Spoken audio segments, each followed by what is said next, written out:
Hi friends, இன்னைக்கு நம்ம ஆகார் இஸ்மவேல் கதைய பார்க்க போறோம். ஈசாக்கு சின்ன பிள்ளையா இருக்கும்போது ஒரு நாளைக்கு இஸ்மவேல் ஈசாக்கு பரிகாசம் பண்றத சாராள் பார்த்து அவங்க ஆபிரகாம் கிட்ட உடனடியா இஸ்மவேலையும் ஆகாரையும் இங்க இருந்து துரத்தி விடணும், இஸ்மவேல் ஈசாக்கோட சுதந்திரவாளியா இருக்க போறதில்ல அப்படின்னு சொல்றாங்க. இஸ்மவேலை பத்தி சாராள் இப்படி சொன்ன உடனே ஆபிரகாமுக்கு அது ரொம்ப துக்கமா இருந்தது. தேவன் ஆபிரகாம பார்த்து சாராள் சொல்றதெல்லாம் கேளு, சாராள் சொல்ற மாதிரியே ஆகாரையும் இஸ்மவேலையும் அனுப்பிவிடு, ஈசாக்கு கிட்ட இருந்துதான் அவனோட சந்ததி விளங்கும், இஸ்மவேலும் உன்னோட புத்திரனா இருக்கிறதுனால அவனையும் ஒரு பெரிய ஜாதி ஆக்குவேன் அப்படின்னு கர்த்தர் சொல்றார். ஆபிரகாம் தேவன் சொன்னதை கேட்டு அடுத்த நாள் காலையிலேயே ஆகாருக்கு அப்பமும் ஒரு துருத்தி தண்ணியும் கொடுத்து அனுப்பி விடுறாங்க.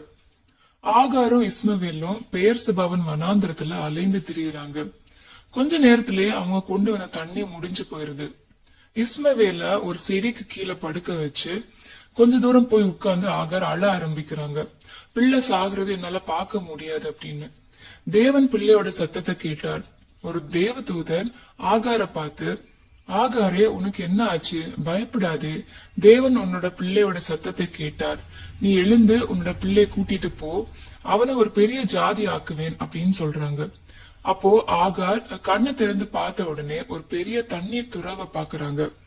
அதுல இருந்த தண்ணிய இஸ்மவேலுக்கு குடிக்க கொடுக்கறாங்க. தேவன் இஸ்மவேல் கூட இருந்தார். இஸ்மவேல் வனாந்திரத்துல இருந்து வில் வித்தையில வல்லவன் ஆனான்.